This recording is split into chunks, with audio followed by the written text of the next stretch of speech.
भी उम्मीद कर रहा हूँ बड़े अच्छे होंगे। काफ़ी दिनों से एक पोस्ट वायरल हो रही थी। एक आदेश जो कि आरटीआई के द्वारा किसी ने सूचना माँगी थी, वो वायरल हो रहा था, जो कि आपके सामने है। जिसमें व्याख्याता, वरिष्ठ अध्यापक, अध्यापक इन सब की सीट संख्या दी हुई थी और इनको विभागीय प्रस्ताव के अनुसार इनको सीधी भर्ती की सहमति दी थी उन्होंने। तो इस विषय को लेके काफ़ी कुछ चल रहा था। तो बच्चों ने मुझे भी मैसेजेस किए कि सर आपकी क्या राय है इसके बारे में, ये वो।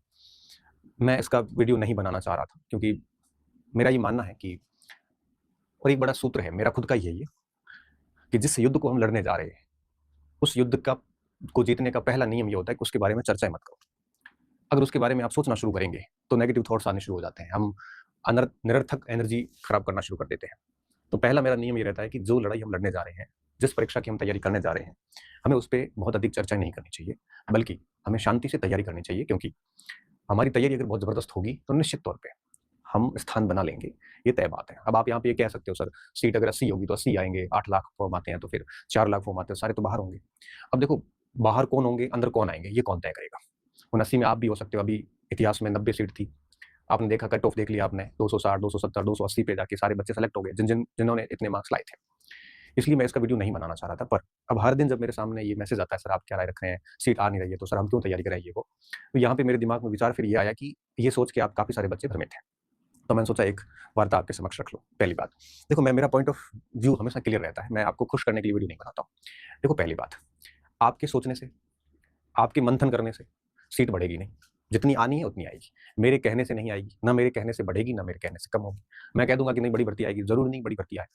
ठीक है, एक अनुमान होता है कि चुनावी साल है तो बड़ी वैकेंसी हो सकती है। इसलिए पहली बात तो ये कि इन सब चीज़ों में सोचने से सीट बढ़ेगी नहीं, जितनी आनी है उतनी आएगी। इसलिए मैं आप सभी विद्यार्थियों को सबसे पहले तो ये सलाह दूंगा कि इस और चिंतन ना करें।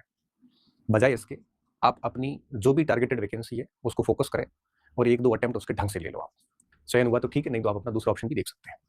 मैं सिर्फ इतना मानता हूँ कि हमें सिर्फ और सिर्फ ये सोचना है कि जो आपके पिछले कट ऑफ्स रह रहे हैं, उससे आप 10-12 नंबर ज़्यादा का सोच के, जैसे हिस्ट्री की मैं बात करूँ, अब मैं हिस्ट्री के बच्चों को कहता हूँ सीट कितनी भी हो, 40 प्रश्न फर्स्ट पेपर में, 100 प्रश्न सेकंड पेपर में आप फर्स्ट ग्रेड में कर लेते हो, तो आपका चयन हो जाएगा भले कितनी सीट हो।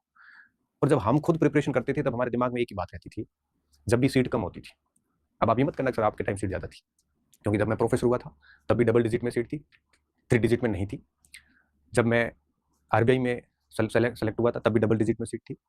सीधी-सीधी बात है। बहुत सारी ऐसी वैकेंसी थी जहाँ डबल डिजिट में थे हम। तो जब भी सीट कम होती है, तो उसका सीधा-सीधा मतलब ये होता है कि आपको सीट पे जाने की बजाय ये सोचना चाहिए कि मुझे कितना स्कोर करना है। आप स्कोर पे काम करिए। इससे क्या होगा कि आपका ध्यान पढ़ाई में लगा रहेगा और एक अच्छा स्कोर होने के बाद कम सीट में भी सिलेक्शन हो जाते हैं। इसलिए इस ओर आपको ध्यान देना नहीं चाहिए, पहली बात। दूसरी बात, अब जो ये स्वीकृतियाँ मिली है, जैसे 730 है व्याख्याता की स्वीकृति और जैसे अध्यापक है, अध्यापक की 2000 की स्वीकृति है। अब हमें क्या पता आगे कितनी डीपीसी बैठेगी और उसमें से कितने लोग और नई वैकेंसी इसमें जुड़ेगी। हमें क्या पता है कि और कितनी पहले से कितनी पेंडिंग वैकेंसी तो इसमें ऐड की जाएगी। हमें इनके बारे में कुछ भी अंदाज़ा नहीं है। अब मार्केट में जो कोई कुछ बोल रहा है, सारे के सारे आपके अपने खुद के अंदाज़े आपके ऊपर थोप रहे हैं और उन अंदाज़ों के चलते, उन अनुमानों के चलते आप इसी डिप्रेशन में बैठे हैं कि सीट है नहीं और आपकी पढ़ाई 3-4 दिन से मरी भी पड़ी है। जबकि आपको सौभाग्यशाली समझना चाहिए कि मई और जून में पेपर है आपके सेकंड ग्रेड, फर्स्ट ग्रेड के और इसके ठीक बाद ये वैकेंसी तैयार है आपके सामने। क्योंकि ये वैकेंसीज आप मान के चलिए कि जैसे फर्स्ट ग्रेड, सेकंड ग्रेड की जो परीक्षा अभी होगी, जून में फर्स्ट ग्रेड का है, जुलाई में सेकंड ग्रेड का पेपर है। इनके रिजल्ट वगैरह आएंगे, करेंगे, उसके बाद ये वैकेंसियाँ तैयार पड़ी है, तो 27 फर्स्ट में अपने को देखने को मिल सकती है। तो हमें तो ये सोच के अच्छा महसूस करना चाहिए कि नेक्स्ट वैकेंसी बिल्कुल पाइपलाइन में है। तो आप अपनी तैयारी को धार दीजिए, सीट पर सोचने से होना कुछ नहीं है। क्योंकि बहुत सारी चीज़ें ऐसी हैं जिसके बारे में किसी को कोई जानकारी नहीं है। सिर्फ मार्केट की हवाओं से, अफ़वाहों से आकर आप अपना समय खराब कर रहे हो। अब आप मुझे ये कह सकते हो बाद में, जैसे 6 महीने, 5 महीने, 6 महीने बाद में जब वैकेंसी आएगी, मान लो 730 ही पद आते हैं, तब आप मुझे कह सकते हो साहब आप झूठ बोल रहे थे। क्यों? क्योंकि मैं तो कह रहा हूँ हो सकता है बढ़े।